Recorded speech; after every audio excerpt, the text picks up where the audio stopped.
तो चलिए आज बात करते हैं रूस यूक्रेन युद्ध की। एक ऐसा युद्ध जिसने ना सिर्फ दो देशों को बल्कि पूरी दुनिया को अपनी चपेट में ले लिया है। हम इसके हर एक परत को खोलकर देखेंगे और समझेंगे कि आखिर ये सब हो क्या रहा है। सोचिए, ये कोई मामूली लड़ाई नहीं है। हम बात कर रहे हैं सेकेंड वर्ल्ड वॉर के बाद यूरोप में हुए सबसे बड़े, सबसे भयानक युद्ध की। इसने लाखों लोगों की जिंदगी तो बदली ही है, साथ ही पूरे यूरोप के इतिहास को एक ऐसे मोड़ पर लाकर खड़ा कर दिया है जहां से वापसी बहुत मुश्किल है।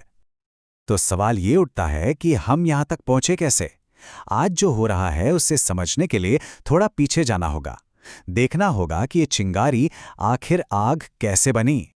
देखिए, ज्यादातर लोगों को लगता है कि ये युद्ध 2022 में शुरू हुआ, पर सच तो ये है कि इसकी जड़ें बहुत गहरी हैं।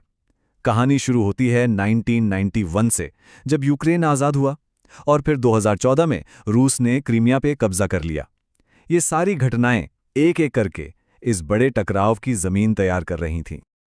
अब जाहिर है किसी भी लड़ाई में दो पक्ष होते हैं और दोनों के अपने अपने तर्क होते हैं। तो चलिए अब ये समझने की कोशिश करते हैं कि इस युद्ध में रूस आखिर क्या चाहता है और यूक्रेन अपनी किस चीज के लिए लड़ रहा है। यहां मामला एकदम सीधा है। दो अलग अलग मकसद जो आपस में टकरा रहे हैं। रूस का कहना है कि उसे नाटो को अपनी सरहदों से दूर रखना है, वहीं दूसरी तरफ यूक्रेन है जो बस अपनी आज़ादी, अपनी ज़मीन और अपना फैसला खुद करने के हक के लिए लड़ रहा है। अगर हम रूस के नज़रिए से देखें तो ये सिर्फ यूक्रेन की लड़ाई नहीं है। ये लड़ाई है अपनी सुरक्षा की, अपने व्यापार की और दुनिया में अपनी हैसियत बनाए रखने की। उन्हें डर है कि नेटो उनके दरवाजे तक आ जाएगा। वो ब्लैक सी पर अपना कंट्रोल नहीं खोना चाहते, और वो चाहते हैं कि जो देश कभी सोवियत संघ का हिस्सा थे वो उनके असर में रहें। ये सब उनकी बड़ी चिंताएं हैं। लेकिन ये आग सिर्फ रूस और यूक्रेन तक ही नहीं रुकी। इसकी लपटें इतनी तेज थी कि जल्द ही पूरी दुनिया, खासकर यूरोप और नाटो देश इसकी गर्मी महसूस करने लगे और उन्हें मजबूरन इसमें कूदना पड़ा। तो सवाल यह है, बाकी दुनिया ने इतनी बड़ी प्रतिक्रिया क्यों दी?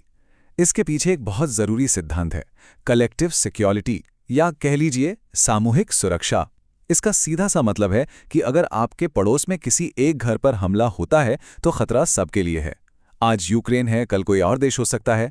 इसी डर ने सबको एकजुट किया। और नेटो का ऑफिशियल स्टैंड क्या है? वो कहते हैं कि देखिए, हम तो बस इंटरनेशनल लॉ को मान रहे हैं।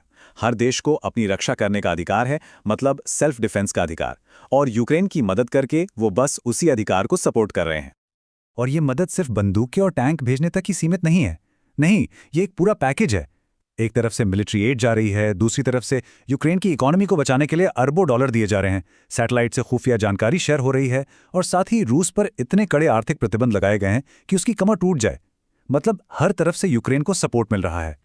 अक्सर लगता है कि ये लड़ाई तो बहुत दूर पूर्वी यूरोप में हो रही है, हमें इससे क्या? लेकिन ऐसा बिल्कुल नहीं है। असल में इस युद्ध का असर, इसकी लहरें पूरी दुनिया तक पहुंच रही हैं और कहीं ना कहीं हम सबको प्रभावित कर रही हैं। कैसे? जब पेट्रोल डीजल के दाम बढ़ते हैं, जब खाने का तेल और गेहूं महंगा होता है, तो उसका असर हर घर के बजट पर पड़ता है, और ये सब कहीं ना कहीं इसी युद्ध से जुड़ा हुआ है। बात यह है कि दुनिया भर में गैस और अनाज की सप्लाई का एक बहुत बड़ा हिस्सा इन्हीं दो देशों से आता है, और जब वहां युद्ध छिड़ा तो पूरी सप्लाई चेन ही टूट गई। नतीजा, एनर्जी से लेकर खाने पीने की चीजों तक हर चीज के दाम आसमान पर पहुंच गए। और तो और, देशों के आपसी रिश्तों के जो नियम कायदे थे, उन पर भी एक बड़ा सवालिया निशान लग गया है। तो अब सबसे बड़ा सवाल, आगे क्या? इस युद्ध का भविष्य क्या है? रास्ता बहुत धुंधला है और चुनौतियों से भरा हुआ है। क्या शांति की कोई किरण नजर आती है?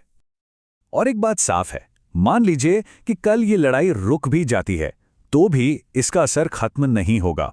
यूक्रेन को फिर से खड़ा करने में जो खर्च आएगा वो बहुत बड़ा है। जो लाखों लोग बेघर हुए हैं, उनका क्या होगा? और इन सब के ऊपर एक परमाणु युद्ध का जो खतरा मंडरा रहा है, वो तो है ही। ये ऐसी चुनौतियां हैं जिनका असर शायद हमारी अगली पीढ़ियों को भी झेलना पड़ेगा। तो आखिर में ये सब हमें एक बहुत ही गंभीर सवाल पर लाकर छोड़ देता है। क्या ये युद्ध दुनिया के लिए एक नया नियम बना रहा है?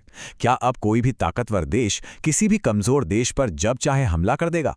इस संघर्ष का नतीजा जो भी हो, वो आने वाले समय में पूरी दुनिया की सुरक्षा का भविष्य तय करेगा। और यही सबसे बड़ी चिंता की बात है।